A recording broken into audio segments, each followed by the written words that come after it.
Tu écoutes aujourd'hui Un mot à la fois, le podcast, épisode 6. Si tu penses que lire est ennuyeux et que de toutes les façons tu ne sais pas avec quel livre commencer, ce podcast est fait pour toi. Bienvenue sur Un mot à la fois, le podcast. Je suis Rianne et 2 mardis par mois, le temps de quelques minutes, je te fais découvrir des lectures palpitantes, étonnantes et décalées qui rempliront ta future pile de lecture.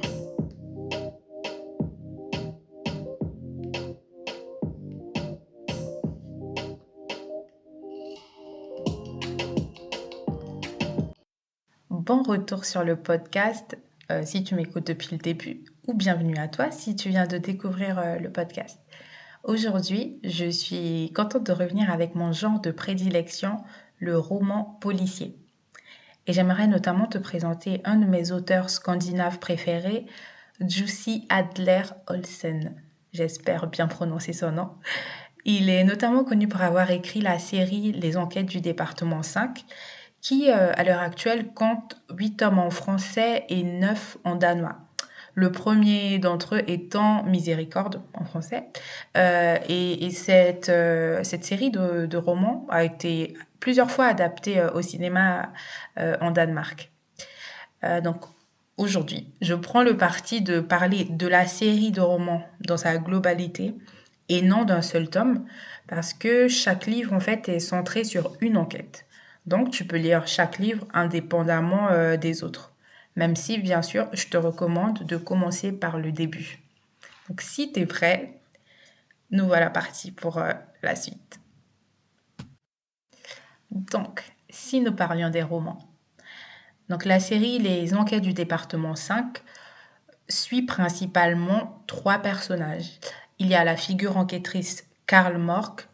Ensuite, il y a Assad qui, par un malencontreux événement, je ne sais pas, un enchaînement d'événements, devient son assistant. Et nous avons ensuite Rose qui est leur secrétaire. Après, voilà, la série est centrée sur ces 3 personnages, mais bien évidemment, il y a d'autres personnages autour.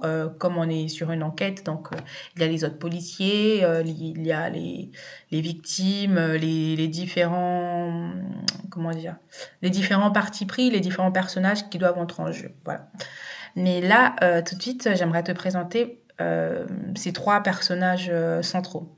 Donc, si on revient sur Karl, c'est un inspecteur de police, mais c'est un inspecteur assez cynique et qui a un petit penchant pour l'alcool, pour oublier sa culpabilité. En tout cas, au début de la série, hein, dans les premiers romans. Il a un penchant pour l'alcool pour oublier sa culpabilité face à certains événements traumatiques qui sont survenus dans sa carrière, mais aussi dans sa vie personnelle. Donc, je te laisserai découvrir au fil de ta lecture. Tu le feras dès le premier tome. Enfin, c'est très vite abordé et c'est très bien fait. On verra comment il gère les choses. En fait, tu pourras découvrir l'événement traumatique qu'il a vécu dans sa carrière et qui on va dire, a façonné l'inspecteur qu'il est à l'instant T enfin, à l'heure actuelle, donc dans le tome 1. Après, il essaie de noyer tout ce qui lui arrive par l'alcool, mais attention, ce n'est pas non plus la caricature de l'inspecteur Poivreau qui, voilà, vraiment très désabusé, qui n'en fait qu'à sa tête et tout, non. Lui, ça se traduit plutôt par une lassitude. Du coup, ouais, voilà, il n'a plus vraiment envie il n'a plus vraiment envie de faire grand-chose, quoi. C'est un inspecteur qui est complètement désabusé partout et qui se laisse aller, si je peux dire ça comme ça. Ensuite, il y a Assad. Assad qui est son assistant. Donc, comme je te disais au début, par un enchaînement de circonstances, il devient l'assistant de Karl Mork. Et Assad, il est d'origine syrienne. Et on ne sait pas grand-chose sur lui. Donc, oui, juste pour revenir en arrière, je disais que l'auteur qui a écrit, c'est un auteur danois. Et donc, bien évidemment, l'histoire se déroule au Danemark. D'où l'importance de souligner la nationalité d'Assad. Donc, Assad est d'origine syrienne. On ne sait pas grand-chose sur lui. Et en fait, c'est assez difficile de qualifier, de cerner, pardon, ce personnage, même en tant que lecteur, parce que il laisse passer peu d'informations sur lui-même. En fait, quand tu vas lire, tu vas t'attacher à lui parce que vraiment, il est attachant. Du coup, tu as envie de le voir comme un grand gamin au cœur d'artichaut. Mais parfois, tu le vois comme un gangster. Tu te dis, il a des connaissances sur les armes, par exemple. Tu te dis, mais comment c'est possible? Parce que du coup, Assad, c'est un réfugié. C'est un immigrant, un réfugié notamment, il me semble. Et voilà, c'est tout ce qu'on sait. On sait rien de son passé, de son entourage, de sa famille. Même Karl avec qui il travaille, non, on sait absolument rien. Et en plus d'Assad, il y a Rose, qui est donc la secrétaire de leur département 5. Et Rose, c'est le personnage le plus étrange de l'équipe. Donc je t'ai décrit Karl, voilà, avec tous les problèmes qu'il peut avoir. Assad, très mystérieux. Mais Rose, elle est vraiment très étrange. Mais ça fait longtemps que je lis la série, donc je n'ai pas tous les souvenirs, je n'ai pas en mémoire tout le tome 1, donc tous les détails, mais je me souviens qu'à l'époque, lorsque j'ai lu, pareil, j'avais du mal à la cerner, et et il y a une sorte de petit quiproquo sur elle au début, il me semble, et elle aussi, en fait, elle a des problèmes. Je sais voilà, elle a des problèmes. Je vais arrêter de tourner autour du pot, hein. Elle a des problèmes. Et je préfère te laisser découvrir quel problème elle peut avoir. Mais en fait, leur département, donc tous les trois, de leur équipe, tous, en fait, bah, comme tout le monde dans la vie, je pense, a des problèmes personnels, a un passé, voilà. Mais eux, c'est vraiment particulier. Je préfère ne pas en dire plus. Voilà, donc c'est ce qui m'a fait aimer la série, notamment, bah, parce que il y a ces trois personnages clés. Ensuite, il y a les personnages qui tournent autour d'eux. Donc, je ne veux pas trop t'en parler parce que, notamment autour de Karl, si je t'en parle, je considère un peu que c'est du spoil. Pourquoi je dis ça? Parce que moi, j'ai pris l'habitude depuis quelques années de commencer des livres sans lire les résumés. En fait, ce qui se passe, c'est que je repère un livre que j'aime bien, je le mets dans ma liste d'envie. Et le jour où je vais l'acheter, moi, je n'achète pas tout de suite les livres. En général, je les mets dans ma liste d'envie. Et puis voilà, des semaines passent, des mois passent. Et un jour, bah, je me dis, oh, tiens, j'ai envie de m'acheter un livre. Et ben, je repioche, je revois ma liste d'envie. Et je pioche, du coup, le livre. Enfin, le titre qui me tape à l'œil ou le livre dont j'ai beaucoup entendu parler que j'avais rajouté dans ma liste et je l'achète. Et le jour où je décide de le lire, je ne relis pas du tout la quatrième de couverture. Je ne relis pas du tout le synopsis. Je sais juste le genre dans lequel je me situe, si c'est du policier, si c'est du thriller, si c'est de la romance, si c'est du drame. Ça, je sais. Mais après, l'histoire même, en fait, je la relis pas. Je relis pas le résumé du livre. Et du coup, je me souviens juste de ce que j'avais lu à l'époque qui m'avait donné envie de lire le livre. Donc, ce qui fait que quand je lis le livre, j'ai un regard neuf en fait. Je découvre tout au fur et à mesure de ma lecture. Et j'ai pas le spoil. Et vraiment, c'est mon avis personnel, hein, c'est tout à fait personnel à moi. J'aime beaucoup cette facette-là de lire un livre sans être biaisé par les avis des autres. Voilà. Euh, Après, je te dis, c'est pour ça que je dis en fait que je ne veux pas te donner d'autres détails pour pas te spoiler, pour te laisser en fait bah, découvrir parce que moi j'estime que c'est moins drôle. Et puis bah voilà. Après, tu fais comme tu veux. Si tu veux plus de détails, il y a des plateformes en ligne où les gens mettent leurs avis et tout ça. Tu peux avoir des avis avec des spoils, mais moi je ne préfère pas. Donc petite parenthèse qu'on va fermer. Ensuite, ce que j'ai beaucoup aimé sur cette série, ce sont les thèmes abordés. Moi, j'aime beaucoup les polars scandinaves. Pourquoi? Parce que déjà, je suis fascinée par cette partie du monde. Je ne sais pas pourquoi, mais la Scandinavie me fascine. Tout ce qui est Danemark, Norvège, Suède, Finlande, enfin, tous les pays nordiques, là, les Ragnar et compagnie, ça me fascine.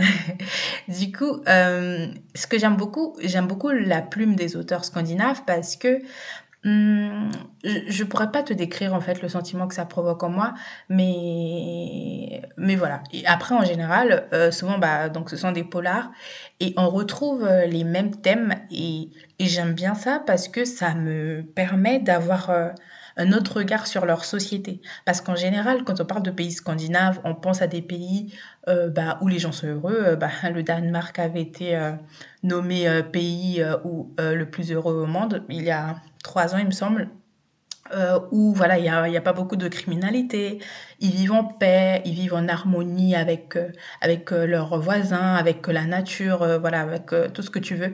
Ils ont une vie simple et tout ça. Et donc forcément, ça fait rêver. Et moi, ce que j'aime dans les polars scandinaves, c'est qu'ils te permettent d'avoir un autre regard sur cette société.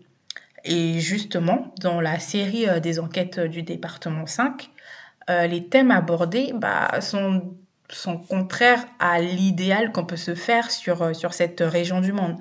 Dans la série, on aborde le thème de la vengeance, de l'injustice, de la mégalomanie, les blessures psychologiques, le complot, euh, la, la manipulation. Vraiment, on a un regard très désabusé que vont porter les différents personnages de la série sur leur société en fait. Et moi, c'est un point de vue que j'aime bien avoir dans mes lectures. Voilà, une fois de plus, c'est totalement personnel et j'espère que c'est un côté qui te plaît aussi parce que du coup, cette série pourra t'apporter ça. Euh, Ensuite, une autre chose, c'est que un schéma que j'ai constaté, c'est que ça c'est drôle, mais du coup c'est très bien fait. L'auteur arrive très bien à le mettre en place. C'est que sur les 8 tomes déjà parus, j'en suis à mon sixième. J'ai pas encore lu les 2 derniers. Et donc sur les 6 premiers que j'ai lus, c'est toujours le même schéma qui se répète. En fait, quand l'enquête commence à partir du moment où Karl bah, prend la décision, parce que c'est lui le responsable de leur département, prend la décision de la mener. Mais ce qui se passe, c'est que Karl, dû à ses blessures morales, psychologiques, affectives, ce que tu veux, il n'a jamais envie de commencer ses enquêtes. Karl, voilà, comme je disais, en fait, il est désabusé, cynique, il n'a pas envie de travailler, il a vraiment envie qu'on le laisse tranquille dans son coin. Du coup, en général, ce sont ses collaborateurs bah, qui le poussent à prendre l'enquête. Et au final, l'enquête, en fait, voilà, il y a que Karl qui est l'inspecteur là-dedans. Les deux autres, ce sont ses assistants. Mais ce n'est pas Karl tout seul qui résout l'enquête. En fait, tous les trois, et notamment les deux autres dans Assad, trouvent des indices que Karl n'aura pas forcément vus. Il arrive à avoir un aspect de l'enquête qu'il n'avait peut-être pas vu. Et ça, c'est vraiment très intéressant. C'est vraiment ce que j'aime dans cette série de romans, c'est que c'est pas que le policier, voilà, la figure enquêtrice qui a toutes les connaissances, qui a tout le, comment dire, qui a tout le pouvoir, si je peux dire ça comme ça. Il y a vraiment tous les persos de lui, pardon, tous les personnages autour de lui qui l'aident à résoudre ses enquêtes. Voilà. Donc après, tu n'es pas forcément obligé de lire les tomes dans l'ordre, hein, comme je le disais au début, comme les enquêtes sont indépendantes les unes des autres, mais je te conseille quand même de le faire. Car en faisant cela, en commençant dès le début, ça va te permettre de prendre les personnages dans le bon sens et de mieux faire connaissance avec eux, tout simplement. Après, une fois de plus, tu fais comme tu le sens. Encore un autre point que j'ai failli oublier d'aborder, bah, c'est le but même du département 5. C'est un département, comme tu le verras lors de ta lecture, qui a été créé de toutes pièces suite à une loi qui est passée, qui a été créée par un politicien, je ne sais plus de quel ministère, mais enfin bref. Donc ce département a été créé pour résoudre les cold cases, donc les affaires qui n'ont jamais été résolues et qui ont été mises de côté. Et Karl Mork, à la création de ce département, va être sa candidature va être proposée pour prendre la tête de ce département. Mais en fait, il faut savoir que c'est un peu un cadeau empoisonné parce que ce département, personne n'en veut. C'est un peu un trou, voilà, un trou où on va jeter Karl eh bien, au prochain épisode. Non, je rigole, mais je ne veux pas en dire plus parce que je veux que tu le lises. Donc, tu vas découvrir lors de ta lecture pourquoi le département a été créé et pourquoi Karl a été mis à la tête de ce département. Nous voilà arrivés à la fin de cet épisode. Merci à toi si tu es toujours là. Juste pour conclure, je voulais juste préciser qu'une fois de plus, sur cet épisode, je te donne mon avis totalement subjectif sur une de mes séries préférées. Donc forcément, je ne suis pas très objective sur ce coup. Mais je tiens aussi à te prévenir que si tu as l'âme sensible, il faudra souvent t'accrocher. Parce que les thèmes abordés là-dedans sont assez violents, si je peux dire ça comme ça. Et donc avant de te quitter, j'aimerais tout de même te lire le résumé du tome 1, histoire de se mettre un peu dans le bain. Allez, à tout de suite. Pourquoi Méréthée Lingard croupit-elle dans une cage depuis des années? Pour quelle raison ces bourreaux s'acharnent-ils sur la jeune femme? 5 ans auparavant, la soudaine disparition de celle qui incarnait l'avenir politique du Danemark avait fait couler beaucoup d'encre. Mais, faute d'indices, la police avait classé l'affaire. Jusqu'à l'intervention des improbables Karl Mork et Hafez El-Assad du département 5, un flic sur la touche et son assistant d'origine syrienne. Pour eux, pas de cold case.